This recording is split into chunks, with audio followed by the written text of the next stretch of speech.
So it is my extreme pleasure to introduce, quite possibly, the next President of the United States, Herman Cain.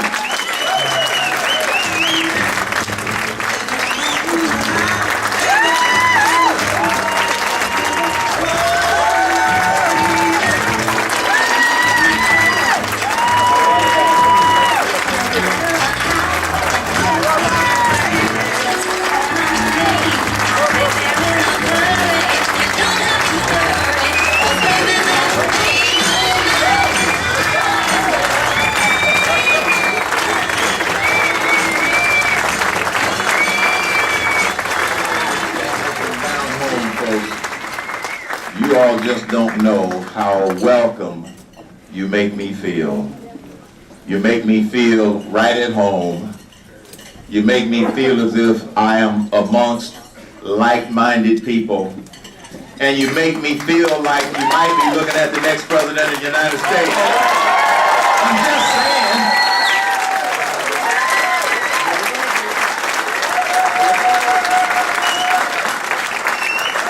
You know, when I first threw out the idea that I might run for the presidency of the United States, then in January, we officially announced my exploratory committee for the presidency of the United States.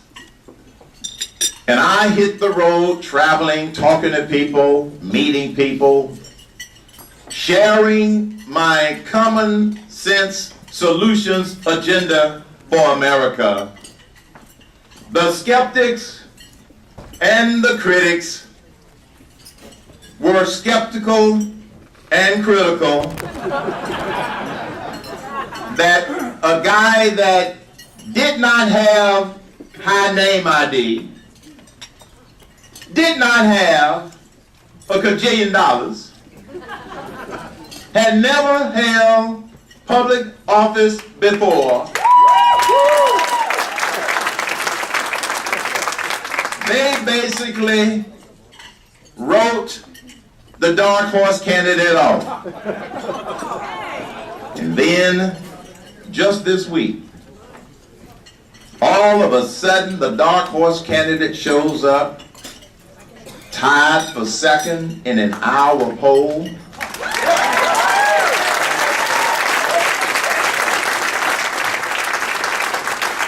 Do you know who I tied? Sarah Palin. This same week, Gallup released its latest update. Just in case you all haven't signed up yet at hermancain.com, hermancain.com. Just in case you haven't signed up yet, because if you signed up, you already know all of this information. Gallup released its poll called favorability or positive intensity.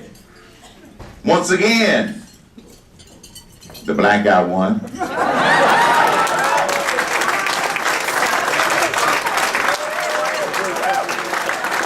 And then today, on the way to this event, we received a Google alert. My chief of staff, Mark Block, he's the guy with the gray hair standing in the back. He'll be bald-headed when this campaign is over with. He received the Google alert, and they just released the results of a poll that was taken in the state of Georgia of likely Republican voters in the state of Georgia, my home state. And Mark said in the car after he stopped, chuckling to himself, they just released this poll for the state of Georgia that showed that not only did Herman Cain come in first, but he got twice as many votes as former Speaker of the House Newt Gingrich.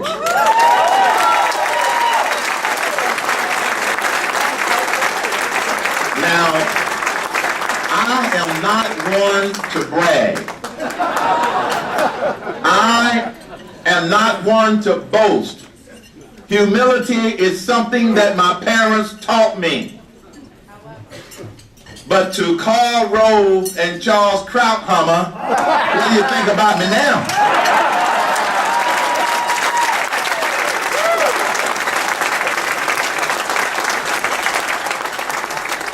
You see, a lot of the political insiders, they haven't accepted the reality that the American people are going to elect the next president of the United States, not the political establishment.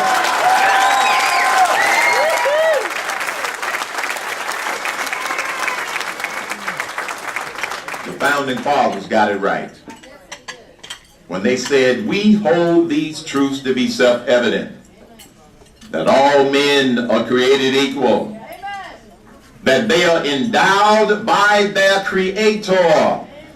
And you notice I didn't leave it out like the current president. And I'll never leave it out.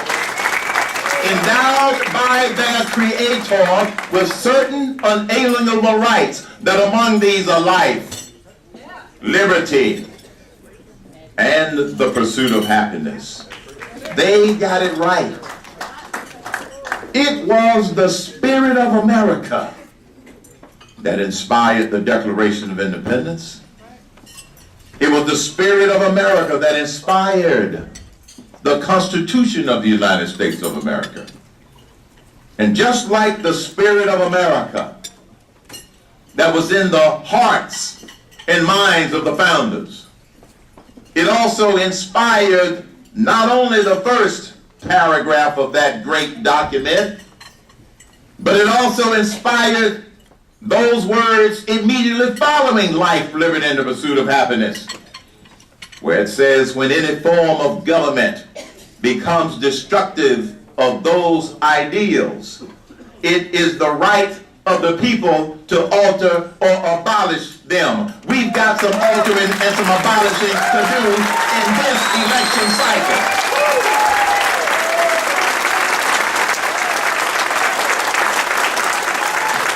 It is our right and our responsibility. That was the spirit of America that founded this great nation. It was the spirit of America that got this nation through some of its most turbulent times. The Civil War,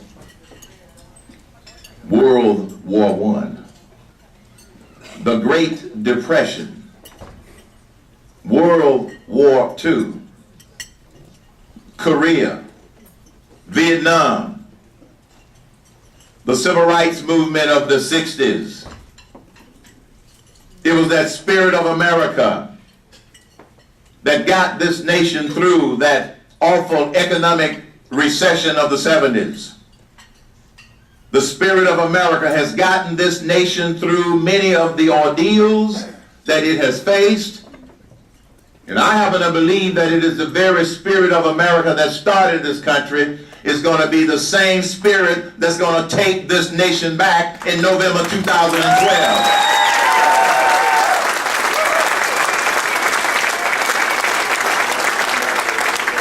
One of the questions that I get asked most often, why are you running for president?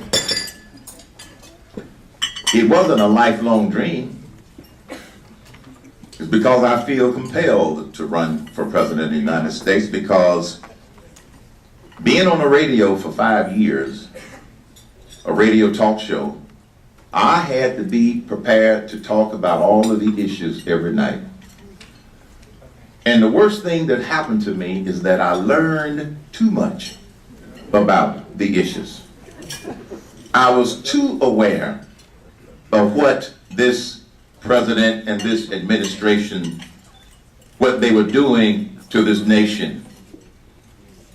And it bothered me because I also realized that there are 50% of the electorate out there that does not have a clue. You know what's going on. That's why you're here tonight. That's why you're active. That's why I'm doing what I'm doing. But we've got 50% of the American electorate that doesn't have a clue. This is why President Obama's approval ratings are still hovering around 50%. Because that 50% has no clue. And you've heard me say, stupid people are running America.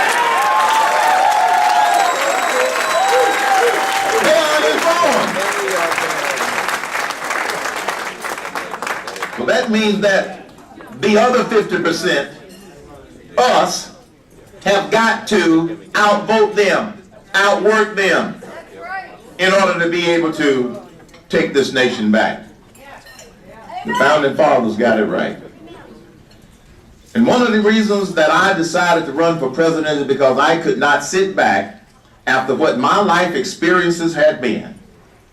You see, folks, I lived my American dream.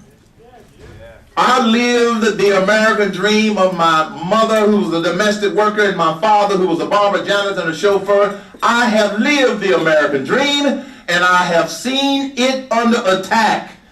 And I could not just sit back and not do anything about it. Because based upon the policies and the lack of leadership of this administration, just in the last 2 years, we have become a nation of crises. We have a moral crisis. We have an economic crisis. We've got an entitlement spending crisis. We've got an immigration crisis. We've got a foggy foreign affairs crisis. And we have a deficiency of leadership crisis in this country that has us on the wrong track.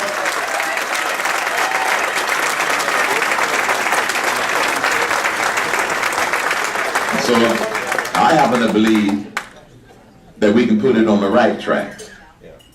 We need to change America from an entitlement society to an empowerment society. And the good news is, it's not too late. That's the good news. It's not too late. But if we don't make a change in the White House in 2012, it could be too late in our lifetime. And that's not going to happen on our watch.